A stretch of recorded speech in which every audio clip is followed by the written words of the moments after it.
Que dire de la vie politique du roi Nare V? Le coup d'État du 28 novembre 1966 contre Nare V a été perpétré pendant que le jeune roi était en voyage officiel à Kinshasa, où le colonel Mobutu Sese Seko célébrait le premier anniversaire de sa prise du pouvoir.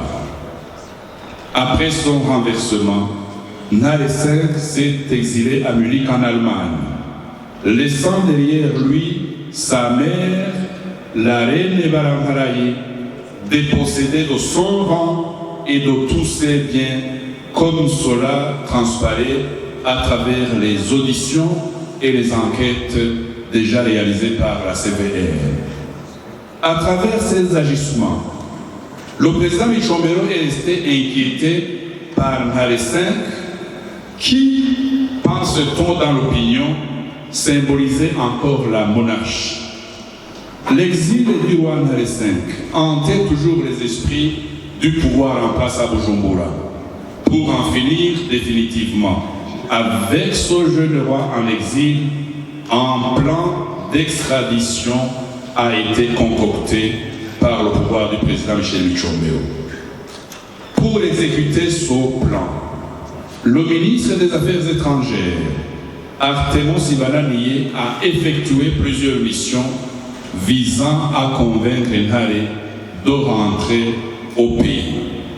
Cela a été confirmé par Sibananiye Artemon lui-même à travers son interview à la BBC en avril 2001. L'interview est disponible dans les réseaux sociaux.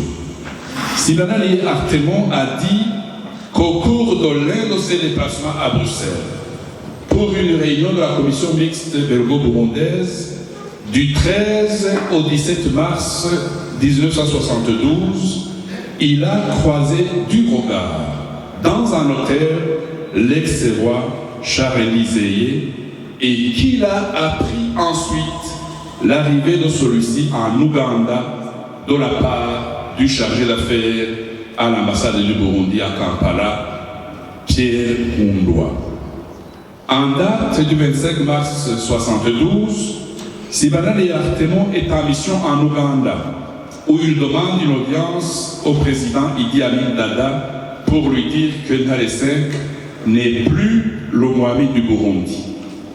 L'audience est obtenue le lendemain, c'est-à-dire le 26 mars 1972. Le ministre Sibananiye engage des négociations en vue de l'extradition de l'ancien monarque burundais. La CVR, à travers ses enquêtes, constate que Sibananiye a effectué depuis lors des va-et-vient entre Kampala et Bujumbura. Le président Idi Amin Dada se laisse convaincre de renvoyer Charles-Élie dans son pays en tant que citoyen simple, et sur base d'un sauf-conduit burundais. Le soir du 27 mars 1972, lorsqu'Artemon Sibananiye arrive à Bujumbura, il est porteur d'un accord écrit du président ougandais Idi Amin Dada à l'intention du président Michel Michombero. Le document dit ceci, et je cite: « J'ai reçu Nare en présence du chargé d'affaires Pierre Mundwa. Je lui ai dit que je ne tolérais aucune action subversive, notamment s'il persévérait dans ses collusions avec des mercenaires dont les activités ont été condamnées par le roi. » Fin de citation. Le président Idi Amin Dada ajoute qu'il a conseillé à l'ex-roi Nare V de n'envisager son retour au Burundi que comme simple citoyen, qu'il était prêt à l'aider à son retour à condition de recevoir une assurance écrite que lorsque l'ex-roi retournera au Burundi, sa vie ne sera pas en danger. Pour accélérer l'extradition de Nare V, le président Michombero a dépêché Artemo Sibana-Nié auprès de son homologue ougandais qui accepta de livrer Ntare V au pouvoir de Bujumbura. Le président Michombero exprimera toute sa satisfaction au président ougandais dans sa lettre du 28 mars 1972, dont voici quelques extraits. Citation. Je vous remercie d'avoir reçu mon ministre et d'avoir accepté mon message concernant le retour dans mon pays de l'ex-roi Charles-Élie Zéyé comme simple citoyen. En fait, il ne représente aucune force dans mon pays. C'est pourquoi personne n'est inquiet sur sa présence au Burundi. Mais son alliance avec les mercenaires va contre les décisions prises par l'OUA. La citation continue.